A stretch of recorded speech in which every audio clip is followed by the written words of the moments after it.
We're focused on what is often an overlooked aspect of teaching in a digital learning environment, and that's the flow and organization of an LMS, right? So tonight's webinar is tidying up the LMS. It's not just about organization. It's about making sure the LMS serves as a dynamic, efficient, engaging digital learning space. And so why is that important? A well-organized LMS hopefully mirrors the clarity and structure we strive in our physical classrooms, creates a learning space where students can navigate effortlessly, find resources quickly, hopefully, and focus on what truly matters, and that's their learning. And for parents, a well-structured LMS can make all of the difference when looking for important documents and resources to support their child.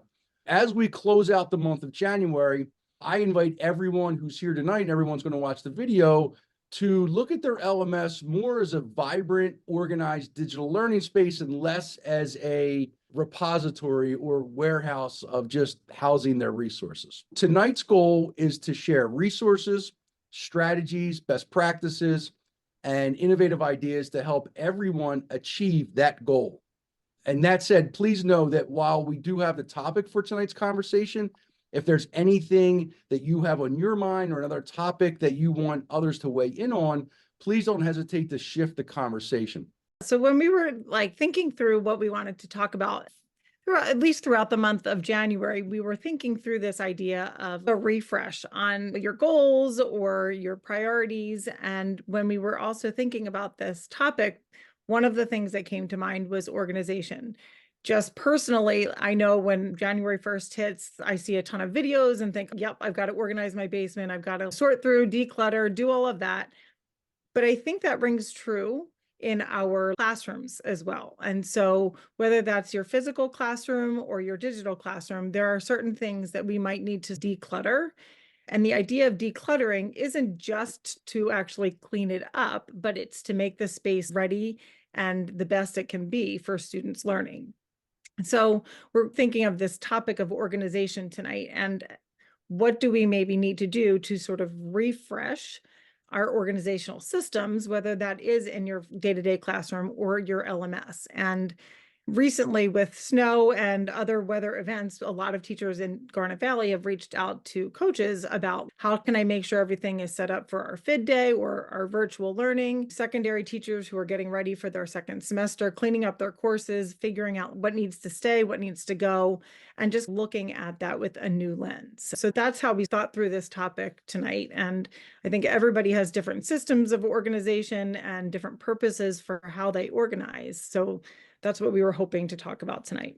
We really want you to think about this idea of course design, and not only in your LMS, but also in your physical space in your classroom as well, and how the design of your physical and digital spaces support student independence.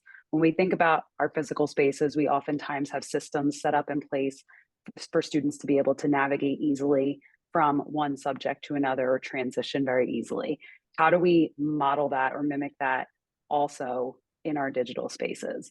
And how does that support the student learning experiences? So what types of scaffolds or visuals do we have put into place to set students up for success? So our goal here today is to share some tips with you to help refresh your LMS for 2024. Is there anyone here right now willing to share some thoughts that come to mind for decluttering their course right now? If you could think of one thing. I've had the opportunity to recently see some teachers' courses, and I think a good thing this time of year, specifically being, Meg, I love your analogy about that rebooter. That I do that all the time personally, but thinking about your classroom and your digital space, I've noticed some of the teachers I'm working with unpublishing what's already used or leaving it in a very organized way to say past work, so that if there was someone that wanted to go back or revisit, or a parent needed to see something, it's there, but it's not clogging up the whole entire feed with stuff that they've already done, seen, or completed. Julie, that's what I was thinking about. Those like master courses. A lot of our teachers have transferred master course content into their own courses. and just have left it there, but they're not necessarily using most of the content. So a lot of it is sitting there, and then they need to coach students to figure out like, oh, no, not there, go to this folder, but then go to the next folder inside it. There's a lot there, right? It houses a lot. And I think about the burden that places on students. I already know how frustrated I get when I have to click, and then I get somewhere and I'm like, but that's not what I was looking for. And then I have to go back and start over. And we're so used to it, but our students will get easily frustrated. So just thinking about, yes, they may be independent enough to get there, but they could end up at a point of frustration before they even begin. I think too, you just brought up another point that I've been dealing with, hearing this from a parent lens, is sometimes too, we have something published like a folder, but then maybe the contents of the folder isn't there.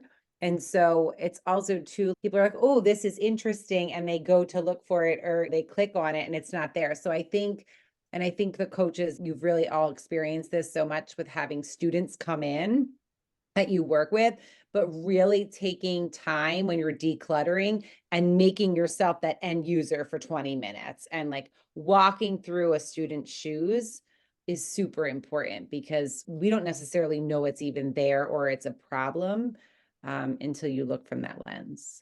Absolutely. And I think, Julie, to your point of the folders and how we may have too many folders published, I know a lot of teachers are also using a method of moving the current folders work up to the top of the course to make student navigation that much easier. So considering if you're in Unit 5, rather than it being the 5th one down for students to scroll to, bringing Unit 5 to the top and leaving the rest in order. That way students can go back to that past work versus having to scroll to get to that current work, just to make it easier for them to be successful. My issue is more, now I don't use Schoology as much as some of the older grades do, but I do put quite a few things in Schoology, and I'm very good about unpublishing it for the kids. But what I'm not good at is my sandbox, and my sandbox is an absolute disaster. So I never look there. So even though I put things in there, I never look. So for me, it's setting it up to be teacher friendly. I'm okay with the student friendly. I make sure that it's as minimalist. Right now, I need to redo my FID folder, obviously, but I try to make sure that only the things that the kids are working on immediately are available. Maybe 1 or 2 lessons before. So if the parents want to look, that's fine. But for me, it's really just, how can I make this more teacher friendly so I can then continue to use it and be student friendly with it? Karen, literally about a half an hour ago, I just read this article about working memory and how teachers are really aware of that for students, but they're not so aware of it themselves. And then like all different things. But I picture, and anybody a Friends fan, but I picture Monica's closet, and when Chandler finally unlocks the closet and it was like, oh my God, I'm married too. I can't believe it. But that is like, our sandboxes started out really simple, but because it's an experimental place, it's now just cluttered. And that's not our priority, is to clean up our sandbox. We clean up what's student facing, but that is heavy on teachers when you're like, shoot, I have this somewhere. It's like our Google Drive, right? It's hard to organize your Google Drive unless you set aside the time. I think that's an interesting point, though, that you bring up, Karen, about setting yourself up for success in order to help students be successful and getting yourself organized. Because I think a lot of times we can be really organized in our physical space with where our papers are, where our files are, but then thinking about that digital space, like how can we take a few minutes to clean up the sandbox in order to bring things then over. And I own it. I own the fact that it's me. I just put the stuff, I'm watching my language, in the sandbox and just leave it there. And then I've got 3 years worth of stuff and I have no idea what I was looking for. Because we had no flexible instruction days last year, I wasn't going to reinvent the wheel, and I knew we were going to have one this year. So I just moved the stuff over, but it took me hours to find it because I had no idea where I'd put it. So I want to make sure that I'm not doing that again. That was just silly. So I'm like the anti-teacher and all this. So I am really cluttered. My coworkers know this about me. I'm like super cluttered. I am not type A. I'm not real neat in my physical space, but my Google Drive is more organized than anybody's I've ever seen. My Google Drive is super organized. Mine is a hot mess. But my life is a hot mess, but my Google Drive is organized. And the way I do it is I have it set up and I keep it organized. But one day every summer, I said, today is Google Drive day, and I put on a good binge show or whatever, and I clean out, do this. And like, I do it every summer because it gets away from you, and you make a copy of this and a copy of that, and who knows where something ended up. But you have to set up the time for it. Same with your sandbox. You just have to be something. I'm not one new year, new me. Let's watch the organization videos. But that day in the summer comes, I know I need to organize my Google Drive. Amy, how many files do you have called untitled? By the end of How every many year, Google like Docs? so many. Yeah. And I just delete, or copy of copy of copy. You've got all those copies, and yeah, it's crazy. And Karen, you'd be surprised. You're not probably the only one that feels that way. If you talk to your team and got a pulse check on them, they would probably feel very similarly. And it might even be worth scheduling some team time to force yourselves into a room to do that. Right. Honestly, in my Google Drive, I searched for something today that was current. Like I needed it. It was done within the last day or two. But we're going back to 2016, and I was like, I really need to clean up this Google Drive. It was bad. So Karen, that's funny. So Anthony and I visited, Anthony Gabriel, we visited Google New York in 2016. And if you ever saw Anthony's Google Drive, he is super organized. He has folders inside of folders inside of folders, right? And I think because we grew up with PCs and that's how you had to save everything. So we're in Google, and he's so proud of the way his Google Drive is organized. And they were like, yeah, we don't recommend you have folders. Because you can search everything, to your point. Like you can search everything. But after a while, your searches return hundreds of other documents that are very similar. I think trying to organize a Google Drive is going to be difficult, but not organizing it is equally as difficult. When we meet with new teachers, especially we did this last year, I believe, we did an empathy map for new teachers on parents' comfortability with a learning management system, because chances are they didn't grow up with an LMS. So we work with our new teachers to try to show them, hey, this is going to be a struggle for some of our parents. Halfway through the semester, and we have a FID day, I must have gotten 30 emails from parents. Why isn't the FID day folder front and center in Schoology? I'm like, I don't know. We forgot to remind teachers to do that, or we weren't really sure that the FID day was going to happen, not just in Schoology, but on our website, right? So it was like 7 clicks to get to the FID day on our website, the information that parents were looking for. The reason I said it is we did this wonderful activity on creating an empathy map for parents with the LMS. But then when we really needed that empathy map for the FID day, at least from my perspective, I didn't do a good enough job with that. I'm sure a lot of our teachers wish they had a second go around with Schoology and the like. So if we have another FID day, which I'm sure we will, I think it'll be a little bit better moving forward than it was this first time. Definitely have a list of things that I'm going to do differently the next time around. I spent a whole lot of time on Thursday, twice, once in the morning and once in the afternoon, going over everything they needed to do. And then in the morning, every section I went over with, I spent more time preparing for the FID day than was the FID day. So I think your point about the parent piece is one of the tips we're actually going to share today. So that's a perfect segue into what we're going to be sharing. And I was just going to jump in to say that too, but also just the first tip we were going to share was about inviting feedback. And secondary teachers might send a poll to their students or just talk to their students, be like, how is the course set up? Is everything working? Could you access things if they're not already communicating that? But feedback is also being on Zoom with kids in a FID day or opening your email and seeing that there's 6 parent questions. Maybe that's enough feedback for you to think about, maybe there's something I need to adjust so that it's a little bit more accessible, or maybe it's just a communication change so that parents can do this or something like that. But how do we access that feedback when students are right in front of us? Feedback is the look on their face. It could be the fact that they're not picking up their pencil to get started. But when we have our digital classroom, it's a little bit harder to know.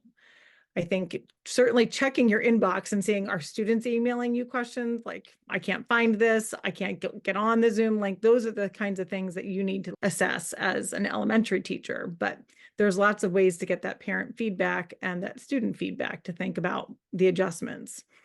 Our second tip is about considering the links and videos that you have in your course already and making sure that they're still active and replacing any of those broken links. There's been often times where master courses were built years ago with content that may no longer be active, whether it's from YouTube or another service. So when we're copying either things over from the master course or creating our own content in our courses, we need to just be mindful that content works.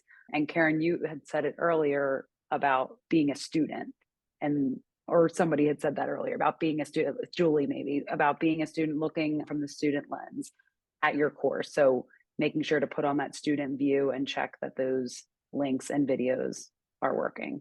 And that's tricky, especially based on the timing of when we built those master courses a few years ago. I think we were using like SafeTube or something to like take YouTube links and make them like cut out the ads at the end and things like that. So that could be something that even you share the workload with your team to be like, let's go through this module and just check all the video links, so that I usually know when they don't work when I get a call from Rick Constable. Something's not working, Meg. I can't figure it out. And Chad, I don't know if you have any master courses in Canvas in Hawaii where teachers can pull resources from, but that's what we're referring to. In Garnet Valley, we have master courses that teachers can pick and pull various resources from if they need to. And it's really to support our eSchool or our online program. I don't think we have something like that, but that's a good idea. I was listening to you guys speak earlier about organizations, but what's interesting to me, we struggle with organization all the time, especially Canvas just does not jive with my mindset and how things work. I'm an Apple person and I don't get PC at all. And that's when I look at Canvas, that's how I feel. Like I'm just lost in it. I wish it had something like a Kanban board where it goes left to right, where you have what's due and kid can move his project or her project left to right to finishing. I like those kinds of things. Like I've tried to get my team to work in Notion. It's too much for them. I don't know if you guys know what Notion is. I subscribe to the Para method, PARA, for organizing my Google Drive and my notes. But again, that's my own personal thing. I don't know if you guys do any of that stuff too, projects, areas, resources, archives. It's half and half from what you guys were talking about. It puts things in folders, but we don't organize it beyond just throwing it into those folders to keep them there and using Google's analytics to find, or search engine to find what we're looking for. I think you're right. I think the holdup, especially for teachers that already have very full plates, like creating the content, organizing, like it's another task for them to do. So it's an add-on to already planning some of the learning, right? So you have the content, but then you have to build it out. And I think that's stressful, and people are getting much better at it. But then leads us to this conversation of, okay, then you build it out, but it's 3 years ago's content and it may not match the kids that are in front of you. Our third tip tonight is actually about curating the resources that are in your LMS. So do they match the instruction that you currently want to be doing? So does it match your audience? Is it relevant? Is it busy work or is it quality learning? So like, how do you look back at what's in there and really make the best intentional decisions about the resources that you're providing for the students, whether it's instructional videos, links or access to other websites, or just your own content and directions. Just checking it in your refresh, checking that content to make sure that it's accurate, that it's relevant, and it's what the students should be doing for their learning. That I think is something that is more on the planning end rather than a quick organizational tip. But I think it's important to look back at what you're assigning to students to make sure, it's up to date and it's relevant for the learning that you're trying to have the students do. We were just talking about this earlier. That's why it's Canvas, in the way that it's set up now and the way that we're creating courses, is a very individualized thing. So right, a teacher will take a course and organize it and change maybe the base curriculum of it. But that's the harder way of doing things, right? We have all these great teachers that are doing these great things, but an LMS really theoretically would allow us to monitor and see what every great teacher across our school district is doing. And if somebody was able to organize that and take lesson 1.4 point whatever in English, this teacher did a great job in that lesson and update the resources in the what we call the templated version of that course, we would be able to build and get a lot better. Right? And so we were talking about that. How do you utilize all this manpower that each teacher is utilizing in Canvas and building, especially if it's it's the same curriculum across multiple schools? And then how do you build that into this one awesome template that really it will get updated every year as each teacher. And that's what we hired you folks to do, to help us get our curriculum going, and then we update it every single year. So I don't know how to do that, but that was the broader discussion that we were having today, to utilize all of our teachers to help build and update our curriculum. And that's the goal, Chad. That's the goal of our master courses. And it's fallen short of our vision as well. So when we first thought about this, and it's good, but it's not where I'd hoped it would be. So the vision was to get all of our grade level teachers, content area teachers together, have them create one master course that'll be the foundation for them every year. And then they can build upon that. They can unpublish folders that they're not going to use or lessons they're not going to use. And at some point during the year, get together with their colleagues and say, okay, well, this lesson didn't go the way I had hoped. So we need to fix it in the master course for next year. That was the vision. On top of that, everybody remembers being a new teacher. And when you walk into your classroom, at least for me, I was handed a textbook and a binder of the curriculum, and that was it, and go figure it out. The master course, at least for us, was going to be able to give every new teacher with that skeleton of a course, the scope and sequence. It's already digitized. Here are some lesson ideas that you can start the year with. But like you, Chad, I had hoped our master courses would be more than that. Maybe they'll get there in the years to come. I think right now it's a good start for us, but I don't think a lot of our teachers are leaning on the master courses, which tells me that they're not meeting their needs at this point. I think it might happen in pockets. So I know there's several departments. I don't meet with all the departments regularly at the middle school, but there are several departments that when they're planning, they build their things in the master course. They revisit the master course constantly, and the teachers all pull from that. And then they tweak it once they bring it over into their page. But I will say that is where they're when they're meeting and collaborating in their planning time, that is where all the planning occurs. Honestly, I think it's a very valuable thing. I think it just needs to be updated continuously to make it valuable for teachers to use on a yearly basis. Do you know what I mean? Nikki, like I was going, like before you chimed in about this last tip, I was thinking about like the master course. And I think what Karen and Kate both said is that I think a lot of people are blending their learning more because there are instructional videos there and project directions and things like that are sometimes in videos. So they feel more comfortable sort of blending learning, and particularly in social studies and science, where it's a little bit more hands-on or project oriented, or you don't necessarily need to get to one designated end product. The kids can go off and research or go off and explore or choose. There's a little bit of choice and things like that. I think that's where some of those videos have been really, really helpful. But then the second thing was that idea of the FID day, like parents, maybe a 1-minute instructional video on like, here's how you get into the Schoology, here's how you get into the FID day folder. It seems like a burden to do them, but once people get the hang of it, I think a 1-minute video could be a 5-minute production kind of thing. Like we always talk about, you want to have questions about content, not about how to navigate your page. And it is easier for teachers to copy and paste the link and publish and you're done, because it's just a link, but there aren't any directions or, what would I say, meat and potatoes behind it, like having those things out for course navigation of how to go through your course as a whole, or a module or an introduction or a lesson or an activity or what have you. So that's what we always go back to. Questions about content versus question about course navigation. Along with that, Mike, our next tip kind of pairs for the same purpose. It's add scaffolds. So what might teachers be able to add to their course so that the kids don't have to go directly to the teacher to ask all of the questions? And so I think about, particularly having been a fourth grade teacher, I think about my former classroom and think about all of the anchor charts that might have been on the walls. And like kids could close their eyes and be like, oh, I know over there, I could picture what's on the wall. Like I know those 3 steps. Or we used to use mentor texts a lot, and it might just be one page from a writing text where kids know this is what the author does, and we have the moves listed.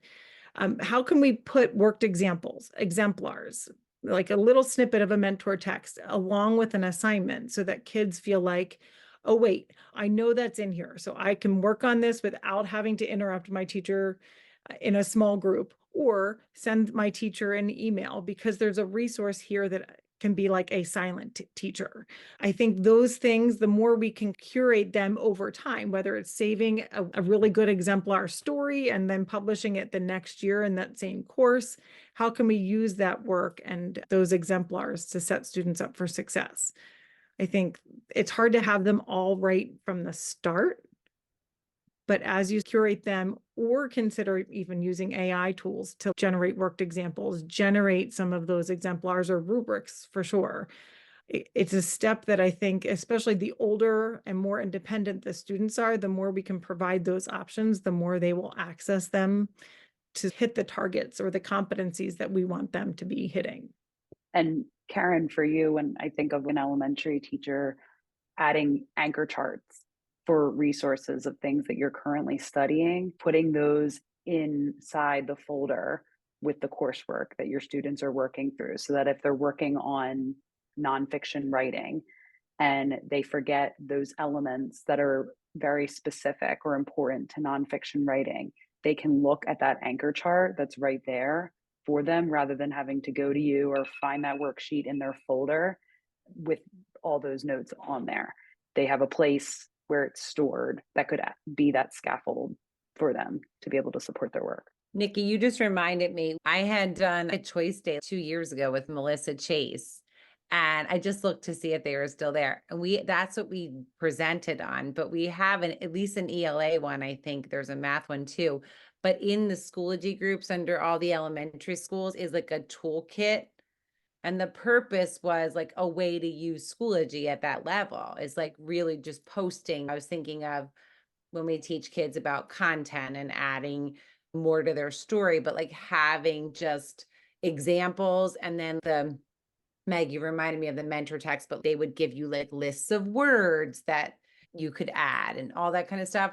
That was what we presented on. So I wonder if we can reproduce that in some way. Our next tip is about making sure that we're providing or prioritizing accessibility. But accessibility can be a range of, I make sure that the immersive reader can be accessed for students, but it can also be making sure that there's not 17 clicks to get to the link. So accessibility ranges from the tools that really support all different kinds of learners, but also the design and thinking about, are my directions really clear? Can kids access the directions so that they can access the assignment and not be bogged down by like the sorting through, what am I supposed to be doing? So I think that prioritizing accessibility, using those UDL principles from the get-go to think about who are the students that are going to be accessing this, putting yourself in the student's shoes, thinking about, will they be able to get to the end here or do what I need them to do?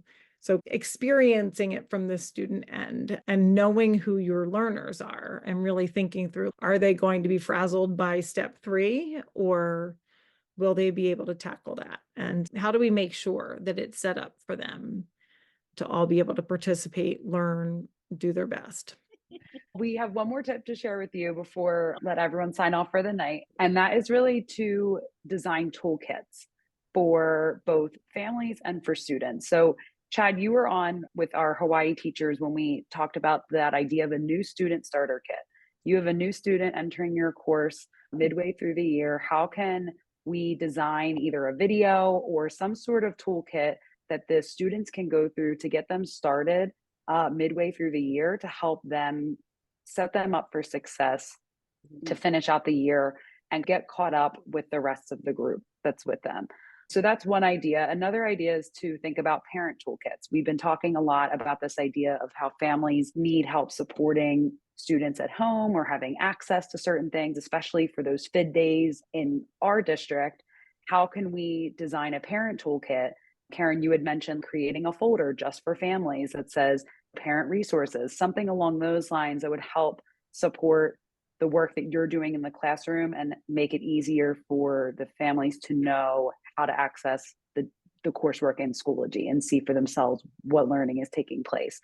We do a lot in Garnet Valley to help support this work. We started with our new math curriculum and having some designers build math toolkits.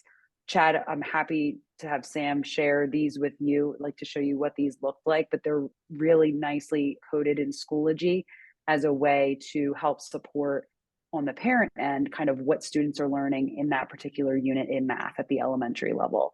And I'm thinking about how we can leverage toolkits more for different various reasons, whether it's new students, whether it's families, whether it's individually assigning folders for specific students with specific needs, and almost building a toolkit for a student that has specific supports or needs in place, or sees a special ed teacher or an ELD teacher who needs to come in, or a reading specialist who needs to pop into your course to support that work. So just consider that and all the other tips that we shared tonight. I know before we wrap up, I think Sam has a guide he wants to share with you with all the tips together. And then just as a reminder, a lot of us here are New Kids on the Block fans, and New Kids on the Block. All right, fans is going too far. Wait. I don't know if it's a lot either. Wait a second. So we Wait grew a up with New minute. Kids on the I am- Block. You didn't I'm even sorry, know I who am way too old. All right, well, for we this. know who New Kids on the Block are, the group, and they wrote a song called Step by Step. And so our message for you before we close out is to take organization in stride, and that we're not going to do all of these overnight. It's really a step-by-step process, and we hope that Wait, you can I ask you a know New Kids on the Block question?